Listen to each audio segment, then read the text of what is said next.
എന്തു പറ്റി? എല്ലാം കൂടെ ഒന്ന് തള്ളിക്കറിക്കുള്ളൂ മനുഷ്യനെ പീഡിപ്പിക്കാൻ. ഇതൊന്നും നമ്മുടെ ഇന്ത്യൻ കൾച്ചറിന് ചേരുകയല്ലേ. മനഃപൂർവ്വമല്ലല്ലോ, തിരക്കല്ലേ. മാഡത്തിന് ഇവിടെ നടക്കുന്ന കാര്യങ്ങളൊന്നും അറിയാൻ മേലാത്തോണ്ടാ. ഞാൻ ഈ പെൺകുട്ടികളുടെ ഇടയിൽ നിൽക്കുന്ന ആരെങ്കിലും ഫോട്ടോ എടുത്ത് നെറ്റിലിട്ടാ എന്റെ രാഷ്ട്രീയ ഭാവി എന്താവും? ഓഹോ, അപ്പൊ ഇമേജ് ആണ് പ്രശ്നം. അല്ലാതെ ഈ പെൺകുട്ടികളുടെ ദേഹത്ത് തൊട്ടൊരുമി നിന്ന മിസ്റ്റർ അയ്മനത്തിനൊന്നും തോന്നിയിട്ടല്ല. എന്തു തോന്നാൻ? ഒന്നും. മാഡം, ആത്മനിയന്ത്രണമുള്ള ഒരാൾക്ക് ഒന്നും തോന്നുകയില്ല. ഓ good, very good.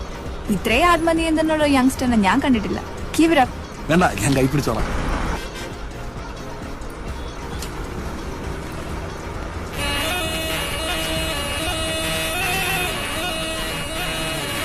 Oh my God.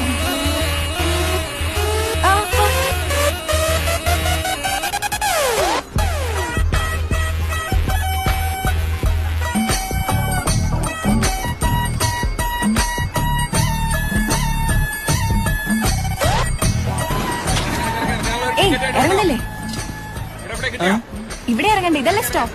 Madam ഇറങ്ങിക്കോളൂ, ഞാൻ പോരാ. അയ്യോ വാ, എനിക്ക് മാഡം പ്ലീസ്, മാഡം ഇവിടെ ഇറങ്ങിക്കോളൂ, ഞാൻ സ്റ്റോപ്പിൽ ഇറങ്ങി പോരാ. മാഡം പ്ലീസ് ഇറങ്ങും, മാഡം പ്ലീസ്. പോട്ടെ